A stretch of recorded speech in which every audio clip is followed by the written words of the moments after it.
नमस्कार साथियों, कैसे हैं आप सभी। उम्मीद करूंगा आप सभी ठीक हैं। तो कक्षा 9th के लिए सामाजिक विज्ञान का दोस्तों एक पेपर और है, वो यहाँ पे आ चुका है।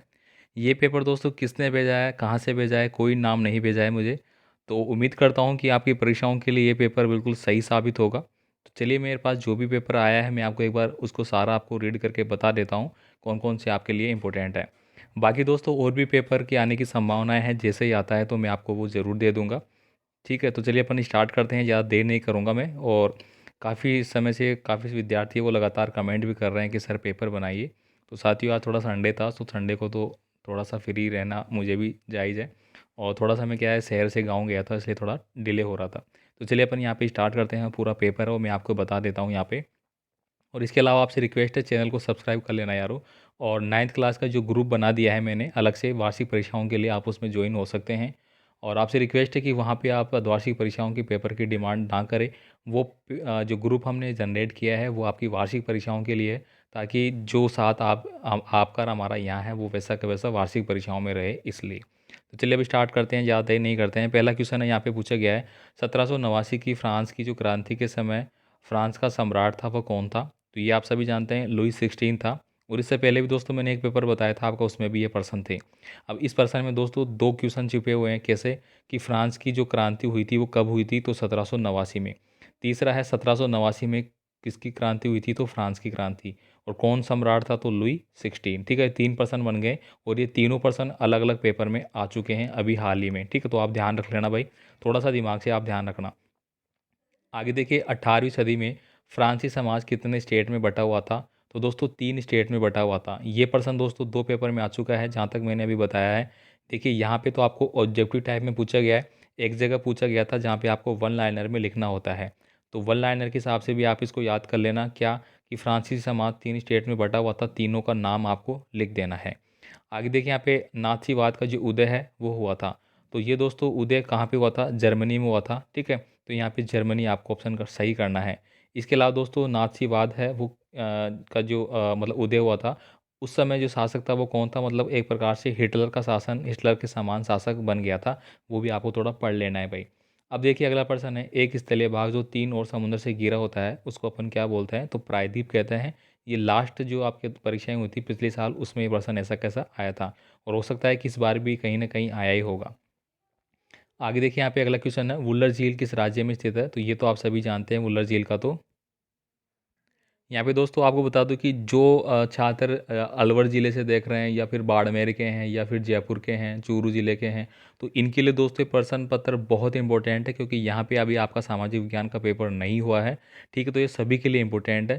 तो अगला मैं प्रश्न की बात करूँगा, यहाँ पे देखिए भारत के प्रथम राष्ट्रपति कौन थे। तो इसका सही आंसर हो जाता है मेरा डॉक्टर राजेंद्र प्रसाद। ये आप सभी जानते हैं, सबसे लंबे समय तक के लिए बने थे वो। और इसके अलावा दोस्तों एक प्रश्न और पूछा गया था, जो मैं आपको यहाँ पे बता दूँ कि भारत को आधुनिक मंदिरों का मतलब जगह किसने कहा था। तो वो दोस्तों जवाहरलाल नेहरू ने कहा था। कुछ इस प्रकार का एक प्रश्न था, अगर आपने पिछला वीडियो देखा हो तो। आगे देखिए, यहाँ पे भारतीय जनसंघ के संस्थापक कौन थे। तो दोस्तों भारतीय जनसंघ के संस्थापक के रूप में 3 व्यक्ति थे। ठीक है, टोटल 3 थे, आपने पढ़ा है, लेकिन यहाँ पे ऑप्शन के अकॉर्डिंग हमें आंसर देना है। तो यहाँ पे हमारा श्यामा प्रसाद मुखर्जी है, वो बिल्कुल सही आंसर हो जाता है। नेक्स्ट देखिए, अगला है, हमारे देश में मताधिकार की जो न्यूनतम आयु है वो क्या है। तो 18 वर्ष हो जाएगी। देखिए कितने यूजी पर्सन भी आपसे पूछे जाते हैं, है ना। अब यहाँ पे देखिए, भारत में मुख्य चुनाव आयुक्त की जो नियुक्ति है वो किसके द्वारा की जाती है। तो ये आपका बहुत इंपॉर्टेंट क्वेश्चन हो गया। तो ये की जाती है भाई राष्ट्रपति के द्वारा। तो आप राष्ट्रपति सही आंसर कर देना। आगे देखिए, भारत में सर्वाधिक साक्षरता किस राज्य की है। तो दोस्तों ये केरल की है। और ये मैंने एक पेपर आपको बताया था 9th क्लास के लिए, उसमें आ चुका है। उसमें पूछा गया था दोस्तों, ये जो फिल इन द ब्लैंक वाले क्वेश्चन होते हैं उसमें पूछा गया था ये। ठीक है, अब देखिए यहाँ पे कौन सी क्रिया प्राथमिक क्षेत्र में आती है।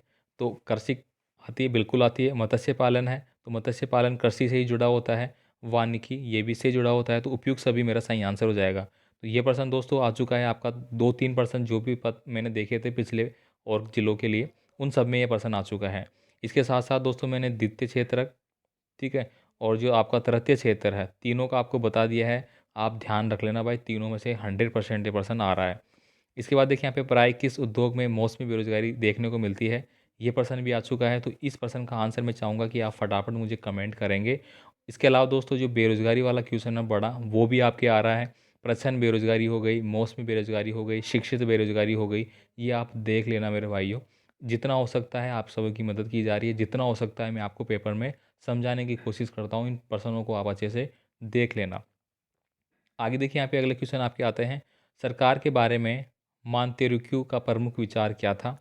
कार्ल मार्क्स कौन थे? कार्ल मार्क्स के बारे में आप जानते हैं, जिन्होंने वर्ग संघर्ष का सिद्धांत दिया था। किसका? वर्ग संघर्ष का जो सिद्धांत था वो इनके द्वारा दिया गया था। राष्ट्रवादी कार्यकर्ताओं का क्या उद्देश्य होता है? हिटलर की पार्टी ने लोगों को नाथी क्यों कहा? देखिए यहाँ पे आ चुका है ना हिटलर, तो दोस्तों इन्हीं के बारे में था वो, जो अभी हमने बात करी थी, जो कि कहाँ पे था? जर्मनी में था। आगे देखिए यहाँ पे झाबर, दोस्तों यहाँ पे झाबर नहीं है, थोड़ा मिस प्रिंट है यहाँ पे, ठीक है, ये है हमारा भाबर, ठीक है, जो भाबर क्षेत्र होता है, सॉरी इस प्रकार से नहीं, इस प्रकार से लिखा जाता है वो भाबर, ठीक है। तो जो भाबर और खादर और जो जलोड़ और जो समतले मैदान वाले दो दो तीन पर्सन है, दो तीन नाम से अलग अलग, तो ये आप पढ़ लेना। यहाँ पे देखिए विद्यार्थी ने लिखा भी है, निचली तथा दलदली क्षेत्रों को भाबर कहते हैं। देखिए यहाँ पे लिखा है ना, इसने बिल्कुल सही लिखा है, भाबर कहते हैं। यहाँ पे झाबर एक मतलब अलग ही वर्ड दे दिया गया है, कोई समानार्थी, तो समझने में कई बार छात्रों को कन्फ्यूजन हो सकता है। तो अगर आपके भी ऐसे लिखा हुआ है तो एक बार अपने अध्यापक को पूछ लेना परीक्षा में, ठीक है। आगे देखिए मौसम और जलवायु में क्या अंतर है, ये आप रट लेना भाई। 3 प्रश्न पत्र में देखें, तीनों में ऐसा कैसे छपाई। भारतीय संविधान कब पारित हुआ और कब लागू हुआ? तो ये तो आपको सभी जानते हैं कब पारित किया गया था और कब लागू किया था। 26 जनवरी 1950 को ये लागू हुआ था। अब पारित कब किया गया था? कमेंट कर देना मेरे भाइयों, कमेंट तो कोई करता ही नहीं है भाई। आपको अगर आता है तो कमेंट कर दो, वहाँ पे कमेंट में 2-4 लोग तो देख ही लेंगे कम से कम आपका आंसर। इसके बाद देखिए मानव पूंजी निर्माण में शिक्षा और स्वास्थ्य की भूमिका क्या है, वो आपको यहाँ पे देख लेनी है। इसके अलावा दोस्तों आपसे रिक्वेस्ट है कि आपका जो पेपर लग रहे हैं तो आप हमें इस व्हाट्सअप नंबर पे हैं, आपने पेपर है वो सेंड कर सकते हैं, ठीक है। अगर आपकी इच्छा है तो कर सकते हैं, कोई ज़बरदस्ती नहीं है। आगे देखिए यहाँ पे अगला है लघुतात्मक प्रश्न, आपको यहाँ पे दिए गए हैं। देखिए भाई इस लड़के ने तो पूरे पेपर की ऐसे से करा रखी है, स्याही वाही सब डाल रखी है इस पर। अगला देखिए यहाँ पे फ्रांसीसी क्रांति में मध्य वर्ग ने क्या भूमिका निभाई थी, ये आपको देखना है। अब यहाँ पे तो आपका कट ही गया यार, क्या लिखा हुआ था? उदारवादियों की मान्यता के अनुसार समाज कब तरक्की कर सकता है, यहाँ छोड़िए, दिख नहीं रहा। यहाँ पे देखिए नाथसी विचारधारा की 3 जो विशेषताएं हैं वो आपको यहाँ पे बतानी पड़ेगी, तो ये आपको यहाँ पे देख लेनी है, ठीक है।